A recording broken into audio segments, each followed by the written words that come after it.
Bismillahirrahmanirrahim. Assalamualaikum warahmatullahi wabarakatuh. Alhamdulillah rabbil alamin, wassalatu wassalamu ala asyrafil anbiya'i wal mursalin wa ala alihi wa sahbihi ajma'in. Qala Allah fil Qur'an, a'udzu billahi as-sami'il 'alim minasy syaithanir rajim. Bismillahirrahmanirrahim. Innal ladzina amanu wal ladzina hajaru wa jahadu fi sabilillah ulaika yarjuna rahmatallah wallahu ghafurur rahim. Surat Surat Al-Baqarah ayat 218 ini menjelaskan tentang bahwa Allah itu bersifat Maha Pengampun dan Maha Penyayang. Dan dijelaskan tentang mereka yang beriman, yang berhijrah dan berjihad di jalan Allah. Mereka adalah orang-orang yang mengharapkan rahmat Allah. Jadi kalau kita mau menerjemahkan atau mengambil makna ayat ini, siapa orang yang berharap rahmat Allah? Itu penjelasannya adalah orang yang beriman, orang yang berhijrah, adalah orang berjihad. Maka atau pertanyaan atau pernyataan lain bahwa jika Anda menginginkan, mengharapkan rahmat Allah, maka Anda harus beriman, Anda harus berjihad, dan Anda harus berhijrah. Nah, kemudian untuk membuat ini lebih menarik lagi, atau tentu saja karena sifat manusia itu kalau tidak ada manfaat, ya, maka ada istilahnya dalam teori quantum learning itu pun ada istilah ambang. Apa sih manfaatnya bagiku? Jadi ketika sesuatu itu tidak jelas manfaatnya, manusia cenderung tidak akan optimal dalam mengerjakan aksi atau amal di situ. Nah, sekarang rahmat Allah itu apa? Maka kita akan mendapat penjelasan, apalagi mendapat contoh-contoh misalnya bahwa rahmat itu bermakna kasih sayang. Bahwa kasih sayang itu telah menghentikan kebuasan singa terhadap anaknya, atau telah memunculkan kekuatan dan keberanian seekor induk ayam untuk melindungi anak-anaknya. Kasih sayang itu berarti bahwa kita juga berada dalam perlindungan, kita berada dalam pendampingan. Kita tidak akan dibiarkan jatuh, kita tidak akan dibiarkan kalah, kita tidak akan dibiarkan menangis. Ya, Dia akan menyertai kita di semua keadaan kita. Dan kasih sayang ini otomatis, rahmat Allah ini berarti adalah spirit besar yang kita butuhkan dalam hidup. Nah, ini saya pikir ungkapan umumnya begitu. Nah, ternyata itu terbukti semua dalam kisah hijrah Nabi SAW. Ya, benarkah Allah menyertai Nabi? Jawabannya, ada beberapa event perjalanan itu ditunjukkan betapa Allah bersama Nabi. Jadi kalau bicara kerja, jikalau perjalanan Mekah menuju Madinah itu adalah proyek, kita terjemahkan begitu, dan kemudian di luar sana ada pesaing, ya, ada kompetitor, yang ternyata kompetitor ini dia tidak hanya sekedar berjalan untuk juga ingin mendapatkan keuntungan dari proyeknya atau kemudian melakukan event yang sama, tapi dia melakukan event menghancurkan kepada kita. Yang kalau mau dibilang lagi, ketika dalam teori manajemen, kita dalam teori motivasi, ya, bahwa ternyata dalam perjalanan untuk bisa berhasil kita harus melakukan langkah-langkah, dari mulai langkah-langkah yang bersifat normatif sampai kemudian langkah-langkah yang bersifat taktis. Perjalanan hijrah memberikan ungkapan itu. Landasan idilnya, nah kalau saya dulu kuliah begitu, landasan idilnya artinya setiap kita ingin mengerjakan sesuatu, nah, landasan idil atau landasan ideal itu lebih diterjemahkan mungkin visinya itu diambil dari Al-Quran. Jadi normatif sekali. Misinya jelas menyelamatkan Islam. Strateginya itu dibincangkan khusus, dipikirkan bagaimana langkahnya. Ada rute biasa, jalur Makkah Madinah, jalur ini loh, jarak tempuh sekitar, kalaulah saja itu berukuran atau diukur dengan unta waktu itu sekitar 2 harian, sekitar 400-an kilometer sekarang. Mereka menempuhnya 2 hari. Tapi Nabi, pertanyaannya, apa Nabi menempuhnya 2 hari? Tidak, Nabi menempuhnya sekitar seminggu. Kenapa jadi begitu lama? Karena Nabi di Gua Saur saja itu sekitar 3 hari. Jadi separuh dari waktu perjalanan dihabiskan di Gua Saur. Apa targetnya? Targetnya pengecohan, pengelabuan, atau membuat frustasi orang-orang yang memang dari sejak awal menginginkan kematiannya. Karena bersamaan dengan perjalanan hijrah, matanglah sudah strategi orang-orang kafir waktu itu untuk membunuhnya. Apa yang dimaksud dengan matang? Rumahnya dikepung, dilakukan pemagaran yang kalau istilah kita disebut pagar betis. Jangankan orang, tikus saja bisa ketahuan kalau keluar dari rumah itu. Artinya strategi ketemu strategi, rencana ketemu rencana. Dan kita sering luput untuk melihat bagaimana Allah bisa membawa mereka keluar dari rencana atau makar orang-orang. Wa makaru wa makarullah wallahu khairul makirin. Ingat ya, saya sedang menyampaikan tadi di awal ayat suratul Baqarah ayat 218. Kita mau bicara bagaimana Allah menyertai mereka dengan sayangnya. Nah ini yang terus terang, tadi saya ada terima di sosial media satu statement menarik, tapi saya yakin itu tidak statement yang benar, cuma maknanya benar. Bagaimana orang-orang Yahudi cerita tentang bagaimana kita bocorkan saja ini teori kecerdasan anak-anak kita, bagaimana kita mendidik anak-anak kita. Jadi perdebatan mereka sampai pada tingkat oke, nggak apa-apa lah, ditulis sajalah, dituangkan saja. Kenapa? Nggak perlu takut sama tuh orang Islam.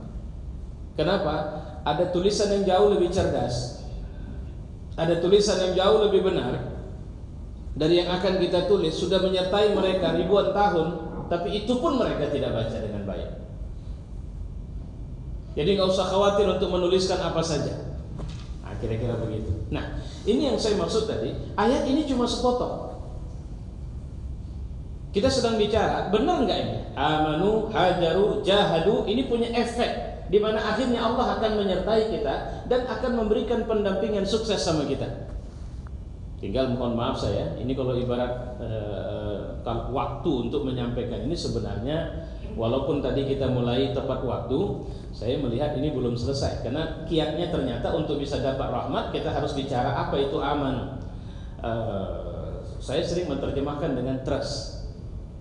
Saya sedang baca buku yang ditulis oleh anaknya Stephen Covey, ya, judulnya The Power of the Trust, ya, kekuatan dari bagaimana satu kepercayaan itu dibangun.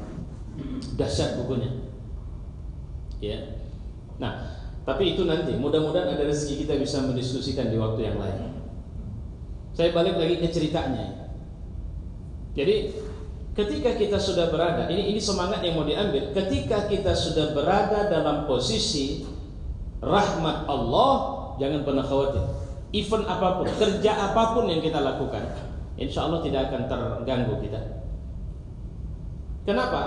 Karena kita begini loh, saya mau bilang begini, bahwa untuk sekedar jadi orang hebat di muka bumi itu nggak pakai agama juga bisa, pakai otak saja. Saya ulang sekali lagi, dan terbuktikan, dunia sudah membuktikan. Ada yang basis spiritualnya komunis, misalnya kita bilang kayak Uni Soviet atau Rusia, lihat mereka memimpin dunia. Cina, Amerika, India, itu adalah negara-negara besar hari ini yang basis spiritualnya bukan Islam. Makanya saya kemarin ada mengisi pembekalan spiritual untuk satu pegawai satu kantor yang baru diterima, karyawan pimpinan.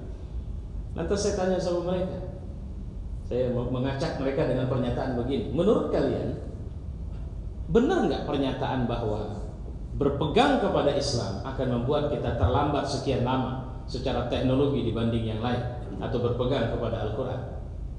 Mereka bilang tidak. Oke, baik, saya kasih contoh. Saya menceritakan data bagaimana negara-negara muslim hidup dalam kemiskinan, kebodohan, pertengkaran. Ini kan hebat kita nih, udah miskin, bodoh, suka bertengkar lagi, ya. dan kemudian macam-macam problema lain. Dan kemudian menampilkan data bagaimana negara-negara yang tidak disupport oleh ideologi Islam atau mereka tidak mayoritas Muslim, malah mereka mendapat posisi-posisi penting dalam kehidupan masyarakat dunia hari ini. Bahkan ketika ada penelitian yang mengatakan bahwa negara paling Islami ternyata 1 sampai 32, itu urutannya tidak ada satupun negara dengan mayoritas penduduk Muslim dari 208 negara yang diteliti. Jadi kalau begitu ada apa dengan Islam? Boleh nggak kita bertanya begitu? Mereka mulai bingung dan bilang boleh. Saya bilang tidak boleh. Yang harus kita tanya, ada apa dengan umat Islam? Nah, ketika kita tanya ada apa dengan umat Islam, kita harus bertanya atau menetapkan diri dulu bahwa benar nggak seperti ini. Sepotong ayat loh yang saya keluarkan dari Al-Quran. Saya sedang bicara ini rahasia sukses kalau begitu. Dan Ustaz, jangan cuma cerita masa sepotong ayat surat Baqarah 218 adalah rahasia sukses. Iya. Loh, apa buktinya? Nah, ini sedang saya ceritain. Ini tidak hanya sekedar perpindahan, sekedar pindah dari Mekah menuju Madinah. Ini bicara tentang kiat, ini bicara tentang strategi. Bukan sekedar kiat di posisi normal, ini di posisi sulit. Bagaimana di situasi sulit ini, lihat apa yang keluar dari statement-statement seorang Muhammad SAW. Saya ambil contoh. Ketika waktu itu Nabi itu diabadikan dalam surat At-Taubah, ya, At-Taubah. Bagaimana ketika mereka cuma berdua di dalam gua, dan salah seorang di antara mereka mengatakan kepada saudaranya, jangan kau takut, Allah bersama kita. Ini satu loh. Ini yang nggak akan Bapak Ibu pernah dapatkan di teori-teori mau pembekalan motivasi apa, pembekalan karakter building yang mana. Nggak ketemu ini kalau diambil dari motivator-motivator yang mereka tidak menjadikan Al-Quran sebagai sumber inspirasinya. Nah, persoalannya saya mencoba, kadang saya membaca itu sering mencoba, ini ilmu yang saya dapat dari, walaupun tidak banyak disukain orang ini, Fazlur Rahman, satu tokoh yang diusir dari Pakistan karena pikiran-pikirannya di zamannya dianggap tidak cocok dengan Islam, dia lari ke Amerika. Dia ada bicara tentang bagaimana cara kita membaca sejarah. Jadi kalau bahasanya kita berdiri di posisi A dan sejarah ada di posisi C, maka kita harus melompat ke posisi C dan bukan sekedar membaca, tapi seakan-akan bersama mereka di situ. Jadi ketika kita membaca sejarah hijrah, cobalah merasakan bahwa kita ikut dalam perjalanan itu. Dan setelah itu bawa kembali kemari, dan kemudian ambillah manfaat dari apa yang kau rasakan itu. Pertama, saya sampai pada tingkat meyakini bahwa Nabi Muhammad SAW waktu itu di saat dia bilang jangan takut, Allah bersama kita, dia pun tidak tahu apa lagi yang akan terjadi. Dia pun tidak tahu itu. Ya, artinya karena dia tidak sedang bicara ilmu, tapi dia bicara di atas ilmu, yaitu keyakinan. Kenapa dia sangat yakin bahwa Allah akan menyertai mereka atau bersama mereka, dan Nabi tidak bicara jangan takut, Allah akan tolong kita, bukan itu bahasa, tapi Allah sama kita. Bisa memahaminya itu? Kalau ibarat ini bisnis, kita ini join dengan pemodal besar, duitnya unlimited. Kalau bahasa orang di luar, bukan cuma punya duit unlimited, dia punya mesin cetak yang ori, bisa cetak kapan saja, kira-kira begitu. Jadi kata-kata Allah bersama kita secara ekonomi, ini join, yang ikut join sama jalan kita ini adalah pemilik kekayaan unlimited. Secara politik, dia pemilik kekuatan, kewenangan yang apa mau dibilang lagi? Kalau bahasanya unlimited tidak tepat ya, tapi sudah tidak terbatas lagi. Ya. Jadi kalau bicara kewenangan, sehingga apa yang harus kita khawatirkan? Kalau kita merasa lemah, yang dampingi kita, yang join sama kita, itu makna innallaha ma'ana, Allah bersama kita. Maknanya bahwa yang dampingi kita ini adalah kekuatan Kalau ada orang merasa aman jika bersama dia ada sekian bodyguard dengan badan yang besar-besar dan hebat-hebat, maka kenapa kita harus takut kalau Allah bersama kita? Itu bodyguard mereka itu nyawanya digenggam Allah. Nah ini wilayahnya di keyakinan. Jadi Pak, kalau gitu kita yakin aja. Nah, sama seperti kemarin ada satu tulisan juga saya komentari. Musa, Yusuf, Ismail, Sulaiman kata dia adalah 3 nabi. Ini tulisan dari seorang tokoh dan saya kritik itu tulisan karena tulisan itu menurut saya itu tanggung, maka saya komentarin itu tulisan. Ya, mereka seperti Nabi Sulaiman, dia minta itu dalam doa, dia minta negara. Habli mulkan la yanbaghi. Wahai Tuhan, aku minta kerajaan, negara yang enggak pernah kau kasih lagi sama orang sesudahku. Yusuf juga dia minta negara, sehingga dia berada dalam struktur penting negara waktu itu. Musa, dia juga melawan dan mengguncang sebuah negara. Jadi maksud si penulis, dia memotivasi untuk kemudian, Anda pernah enggak dalam doa minta negara? Artinya andalah yang berlakon di negara itu sebagai pemimpinnya, sebagai pemiliknya, dan sebagainya. Saya bilang persoalan minta negara itu adalah makom, the second level. The first level, seorang harus mencitrakan atau membangun kepribadian seperti Ismail dulu, seperti Sulaiman dulu, seperti Yusuf dulu, seperti Musa dulu. Punya nggak kita karakter mereka?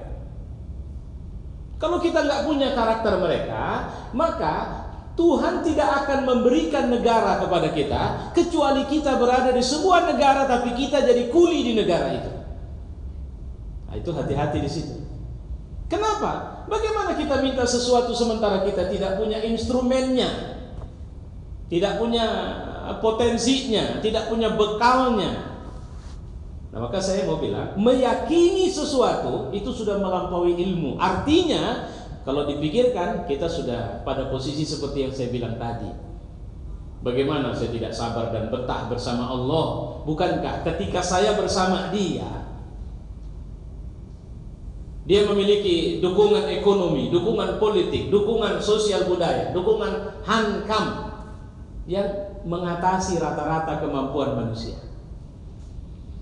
Ada bapak ibu yang pernah sampai ke Jabal Sur waktu pergi umroh atau haji naik ke atas? Saya nggak pernah. Saya cuma bisa lihat foto-fotonya. Tapi kalau melihat foto-fotonya, tempat persembunyian itu memang tempat yang mentok, nggak ada jalur keluarnya. Dia jalur masuk, itu juga jalur keluar. Abu Bakar Nabi di belakang di dalam. Di luar ini mohon maaf saya, seorang kafir Quraisy berdiri dan buang air. Airnya turun, ngalir ke orang itu duduk. Bayangkan kalau orang buang air, dia kan nggak nengok, mau dia nengok ke sana iya. Tapi fokusnya Abu Bakar di dalam udah gemetar betul itu. Selesailah kita ini ya Rasulullah. Itulah tingkat keimanan Abu Bakar waktu itu. Padahal Nabi pernah mengatakan Abu Bakar itu 1:1000 sahabat imannya. Jadi orang yang paling luar biasa imannya itu sempat guncang waktu itu. Tapi dia bukan takut mati, dia mengkhawatirkan Nabi waktu itu. Nah, kalau saya bilang tadi ini project, kemudian ada orang yang akan, bukan sekedar akan, memang sudah berjalan untuk menghentikan kita, melenyapkan kita, merusak kita, menggagalkan project ini. Maka teori pertama yang harus kita bangun adalah keyakinan innallaha ma'ana. Tapi saya bilang ini bukan sekedar membangunkan keyakinan ini di atas, dia harus dibangun dari bawah. Sama seperti, mohon maaf ini saya pindahkan sedikit. Ketika saya sedang duduk dalam bekerja, kemudian panggilan sholat datang dan saya muslim, di mana saya meyakini bahwa bekerja adalah ibadah. Pertanyaannya, apakah saya akan membiarkan azan itu? Tidak. Apapun kegiatan saya akan berangkat sholat. Ini sebagai orang yang meyakini. Apapun. Kenapa? Karena Tuhan yang menyuruh dan meyakinkan saya bahwa bekerja itu ibadah. Pasti bukan Tuhan yang akan menurunkan ibadah lain yang menginterupsi ibadah saya. tapi pasti saling melengkapi ibadah saya. Bisa paham penjelasan saya ini? Ya, artinya begini, ketika saya bekerja lagi asyik-asyik, hayya 'alas shalah, saya akan berangkat ke sana. Kenapa? Karena CEO sip, ya, orang yang berada di posisi tertinggi, kalau itu orang, tapi ini zat yang telah memberi rezeki saya bekerja di sini, yang menyuruh saya untuk melakukan tindakan-tindakan positif di sini. Pastilah panggilan ini ada kaitannya dengan pekerjaan saya. Bahwa ternyata benar, berapa banyak kantor saya perhatikan dia punya konsultan, khususnya di bidang psikologi. Ketika ada stressing, ada histeria, ada kepanikan, ada macam-macam yang terjadi pada pegawai, maka mereka melakukan, bahkan ada sebuah perusahaan yang tidak hanya memikirkan bagaimana fresh si karyawan itu di kantor, tapi dia harus dari rumah sudah fresh, sehingga mereka juga menyediakan porsi bagaimana keluarga karyawan mereka adalah keluarga yang fresh. Tujuannya apa? Supaya tetap prima dalam bekerja. Itu yang harus kita paham. Dahsyatnya. Ya, apa yang saya maksud dengan dahsyat? Kalau saja kita ngerti, kenapa orang jauhkan kita dari Quran? Ya ini salah satunya. Mereka di saat kita menemukan makna dan mereka tidak mau makna itu ketemu. Jadi apa filosofi tadi? Innallaha ma'ana. Apa yang dibuat Allah untuk membuktikan kesertaan Dia? Saya Ustaz sudah banyak menyampaikan bagaimana Nabi SAW, di dalam aman, di luar orang-orang kafir tidak jadi masuk. Ada versi mengatakan bahwa mereka terhadang oleh sarang laba-laba yang sepertinya sudah sekian ratus tahun, dan apa sulitnya bagi Allah, walaupun laba-laba itu baru membuat satu sarang dengan kualitas ribuan tahun, apa sulitnya bagi Allah? Dan itu sudah terbukti dalam sekian lama dan diakui oleh masyarakat beragama. Bagaimana laut terbelah, bagaimana pada masa Musa juga terjadi sekian mukjizat. Bagaimana sihir yang dilakukan oleh tukang sihir Fir'aun itu bisa ditelan oleh tongkat yang oleh tukang sihirnya mengatakan bahwa ini bukan sihir. Kenapa mereka berani dibilang itu bukan sihir? Jawabannya karena mereka penyihir itu. Mereka lah penyihirnya. Jadi tali-tali yang mereka lepas yang membuat Nabi Musa sampai mengangkat kakinya ketakutan, Allah mengatakan jangan takut, la takhaf, lemparkan tongkatnya. Maka dia pun melemparkan tongkatnya, tiba-tiba berubah jadi ular. Ular itu memakani ular-ular kecil itu. Tukang sihir itu melihat, yang dilihat mereka, ular mereka adalah tali, tapi tongkat Nabi Musa memang betul-betul berubah jadi ular. Itu yang menyebabkan maka iman itu di atas, setelah mengatasi aksi berpikir seseorang, maka mereka pun beriman kepada Nabi Musa alaihissalam. Terus apa risikonya? Mereka diikat, tangan dan kaki mereka diputus, tapi mereka tidak merusak keimanan mereka. Kenapa? Karena mereka menemukan hakikat. Kalau orang tasawuf bilang, mereka sudah ketemu itu. Dan belajar atau mendapatkan hakikat itu tidak hanya melalui teori-teori ilmu, tapi bisa mendapatkannya dan lebih banyak mendapatkannya melalui pengalaman.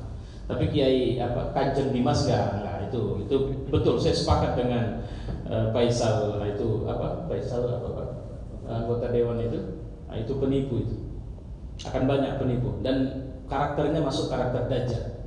Masih dia saja seorang intelektual hebat bisa tumbang. Itu masih satu nama, itu belum nama lain dibuka, pejabat dari macam-macam kabarnya kan. Masya Allah, itu masih cuma nipu. Saya berpikir kali itu di mana duitnya itu sekarang semua? Kenapa berhilangan jadinya? Apa udah ketemu atau belum? Ya, kenapa kita ngalamin krisis duit, susah dapat, sementara dia bisa gandakan duit? Cuma sekedar secara syariah saya ingin, karena sekarang berseliweran itu. Ada orang gotong bawa kereta dorong, duit bertumpuk-tumpuk. Terus ada meme bertuliskan, mana ini anggota grup semuanya, ini ada kiriman dari Kanjeng Dimas nih. Itu satu. Yang satu lagi ada, siapa yang istrinya mau saya gandakan? Saya ditanya orang, apa hukumnya ini Ustaz? Saya bilang hukumnya dosa itu. Ya, jadi candaan yang begitu tidak boleh. Kenapa? Karena itu sama saja kita menambah atau membuat ruwetnya masalah, karena itu namanya riba. Dan itu riba, walaupun canda itu tidak boleh. Jadi jangan ikut-ikutan menyebarkan itu. Ya, secara syariat saya tidak melihat itu dibolehkan. Baik, kita balik kembali. Nah, saya sudah lihatkan bagaimana tadi semua. Apapun resiko umatnya Nabi Musa alaihissalam, akhirnya walaupun itu semula adalah penyihir Firaun, mereka berubah untuk kemudian beriman kepada Nabi Musa dan resikonya mati. Nah, meyakini ini unik ini. Karena dalam teori sukses Islam, sukses itu bukan bicara dunia. Sukses itu melampaui dunia dan memahami bahwa dunia ini instrumen, media, sarana, alat yang Allah sediakan untuk mendapat sukses yang saya bilang melampaui dunia itu tadi. Apa dia? Bentuknya adalah kebahagiaan dalam kubur dan tentu saja di hari akhir. Sehingga bagi orang mukmin, nah ini beda cara pandang kita, Pak. Walaupun terus terang kita masih rata-rata belum bisa melihat ini sebagai sesuatu yang saya maksud dengan view-nya seorang mukmin itu tadi. Apa dia? Posisi apapun yang kita peroleh, bahkan jadi presiden sekalipun, kalau perusahaan jadi dirut sekalipun, itu bahasanya bukan sukses. Teorinya bukan sukses. Itu bukan wah dia udah sukses sekarang, udah jadi, bukan. Bagi kita itu tetap media. Jadi semakin banyak dunia ini kita dapat, maka itu artinya semakin terbuka peluang-peluang yang Allah kasih, membuat kita berada pada posisi sukses di hadapannya. Karena kalau pendekatan manusia, sukses itu kan pendekatannya, makanya aneh. Seorang ketika pada kali kedua Suraqah bin Malik itu kan orang yang tertarik mengejar Nabi, karena sebab adanya rangsangan hadiah 200 ekor unta. Nah, dia terangsang itu, menyiapkan, dan dia mengatakan bahwa akulah pengendara kuda terbaik, jadi joki terbaik yang ada. Aku akan kejar Muhammad. Tapi lihat, motivasinya adalah keuntungan yang dijanjikan itu. Ketika dia sampai ketemu Nabi, saya tidak ceritakan bagaimana prosesnya, Nabi malah menawarkan keuntungan yang mengejutkan dia. Apa keuntungan yang ditawarkan Nabi? Mau nggak kau? Aku kasih mahkota Raja Persia yang dipakai sebagai hiasan, brandnya kerajaan. Tidak hanya sekedar fisiknya, materinya yang punya nilai tinggi atau harga tinggi, tapi nilainya luar biasa. Itu yang membuat orang-orang Persia sampai sekarang marah kali sama Umar bin Khattab. Kenapa mereka marah? Dendam sejarah itu tidak akan pernah berakhir, karena Umar lah yang mereka anggap paling bertanggung jawab merobek-robek kerajaan Persia, sehingga punah dari peta sampai sekarang. Makanya kenapa mereka membenci, memaki, menuduh dan sebagainya, sampai mengkafirkan Umar. Sebabnya kalau kita baca ke sejarah itu lebih kepada sejarah kerajaan yang tumbang tadi. Ya. Nah, Suraqah tentu kan heran, Pak. Ini orang sedang dalam pelarian dalam tanda petik. Ya. Tapi nawarkan mahkota kerajaan, sementara dia jangankan kerajaan, kampung saja belum punya. Jangankan kampung, rumah saja belum punya. Tapi nawarkan mahkota kerajaan. Sama kayak Bapak ngomong sama saya, udah nanti tenang aja Pak, udah sabar aja, nanti gedung putih saya kasih sama Bapak. Gedung putih mana? Jalan Sekip? Bukan. Itu yang ada di Washington, istana kerajaan atau negara Amerika. Iya, mau nggak? Nah, coba apa yang Bapak akan respon dengan pernyataan saya? Mungkin Bapak bilang kayak sakit Ustaz ini udah. Kenapa? Karena menyampaikan sesuatu yang di luar power saya tidak punya. Tapi kenapa Muhammad SAW menjanjikan itu kepada Suraqah? Ini bicara keyakinan. Maka sebenarnya sama kayak kita membangun perusahaan, Pak, atau mengerjakan sesuatu. Kekuatan terbesar untuk kita berhasil mengerjakan sesuatu, kita yakin bahwa kita bisa. Itu kekuatan terbesar. Saya kemarin baru beli satu buku, sedang memotivasi diri saya. melihat seorang ibu yang bisa menghafaz Quran 30 juz, 6.236 ayat, 114 surah. Itu hanya dalam 20 hari. Di sela-sela kesibukannya sebagai ibu rumah tangga yang harus mengurus sekian anak. Bapak mau pakai logika di situ? Silakan logika.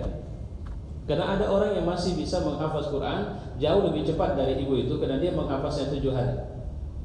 30 juz, 114 surat, 6.236 ayat, atau kalau versi yang lain 6.666 ayat.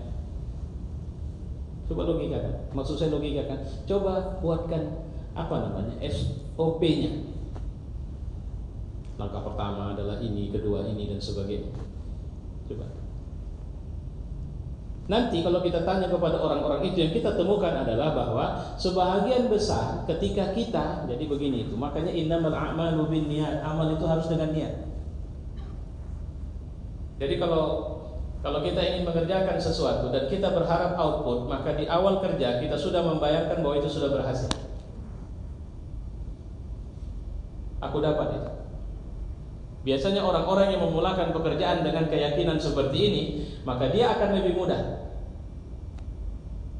Saya pernah lihat bagaimana seorang pelari yang ketika memulai berlari dia melakukan aksi-aksi yang dianggap sepertinya dia meremehkan orang. Tidak, dia sedang membangunkan keyakinan bahwa lompat-lompat yang dilakukan adalah prestasinya.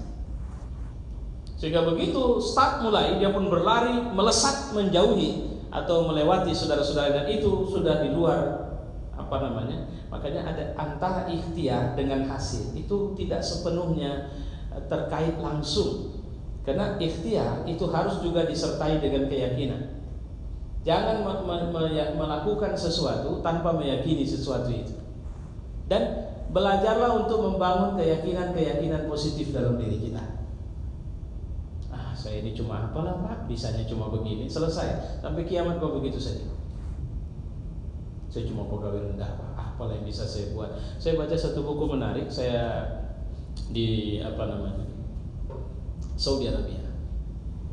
Saya lupa baca di buku mana, tapi ini di buku motivasi. Seorang pegawai rendah yang dia mau ambil minuman, tapi dia di ruangan eksekutif. Begitu dia masuk, Anda kenapa di sini? Saya mau ambil air minum Pak. Ini bukan air minum untuk Anda, ini air minum untuk para pimpinan. Sana. Dia pun keluar. Waktu itu dia langsung membayangkan bahwa satu hari nanti dia pimpinan di situ. Apa yang dia siapkan? Dia kuliah, dia sebagainya. Singkat cerita, satu hari dia berada di ruangan itu bersama orang yang menegur dia. Padahal itu orang yang menegur dia itu orang yang nomor 2. Tapi orang itu berdiri menghormati dia karena dia sudah berada pada posisi orang nomor 1 di situ. Saya lupa namanya. Tapi ini kisah hidup beliau. Ya, salah satu miliarder juga, salah satu perusahaan besar yang ada di Saudi terkait minyak memang, perusahaan minyak. Baik, kita balik kemari. Jadi tadi saya bilang apa? Apa yang harus diyakini? Innallaha ma'ana. Yang kedua, apa yang harus diyakini? Apa yang harus kita lakukan? Jangan pernah membiarkan mimpi kita rendah. Walau kita sedang pada posisi yang atau sama lah, lihatlah Yusuf. Kalau bahasa Anies Mata, dari sumur ke istana. Itu artinya seorang Yusuf tidak pernah punya pikiran kecil, walau dia berada di ruang kecil sekalipun. Ya, dahsyat. Apa yang terjadi kemudian? Perjalanan ini betul-betul disertai Allah. Perjalanan ini betul-betul ditemani Allah. Dan pertemanan Allah tidak hanya sekedar Allahu waliyul ladzina amanu, Allah penolong, Allah pemimpin, Allah yang mendampingi, Allah yang membackup, Allah yang mensupport itu orang mukmin dengan sebuah kebutuhannya. Sehingga tadi saya bilang, jangan biarkan kita menjadikan dunia sebagai tujuan-tujuan. Karena itulah kenapa di zaman Nabi para sahabat nggak pernah merasa kenapa dia yang jadi gubernur. Padahal yang paling pantas itu saya loh. Enggak. Mereka malah sering berebut kalau pilihannya opsinya adalah mati syahid. Karena itulah cita-cita terbesar seseorang dalam hidup. Ya, Bagaimana mereka membayangkan kalau ada orang yang berjuang, berjihad dan berjibaku luar biasa, yang mereka lihat ternyata bukan hasil seperti apa yang dalam sangkaan mereka. Karena kalau mati kan kalah, itu artinya Pak, dalam sangkaan kita. Selesai. Tidak, tapi proses, konsistensi, kesungguhan, keyakinan, sehingga yang dilihat orang, memang dia orang biasa, tapi dia luar biasa. Memang dia office boy, tapi tanya di kantor ini siapa yang tidak kenal dia, dan tanya pendapat mereka bahwa sebenarnya mereka senang dengan keceriaan yang selalu dihadirkan di setiap dia berada di tengah-tengah kami. Itu yang saya maksud. Islam itu lebih bicara dinamika perjalanan kita. Kalau hasil, nah itu saya sering bilang banyak nabi yang bisa dianggap gagal dalam tanda petik. Kenapa? Tidak berhasil dalam dakwah. Coba Nabi Nuh 950 tahun, cuma 80 orang dapat. Itu kelewat itu. Ngapain aja dia? Kan begitu cara kita berpikir. Tapi Allah masukkan dia dalam daftar ulul azm, nabi manusia yang punya tekad luar biasa. Ini dahsyat, sudah masuk maghrib itu. Ya, masya Allah, alhamdulillah. Saya pikir apa yang berserak saya sampaikan sudah bisa kita ambil sebagai pelajaran. Saya mohon maaf bahwa saya tidak tuntas dalam menjelaskan ini. Wassalamualaikum warahmatullahi wabarakatuh.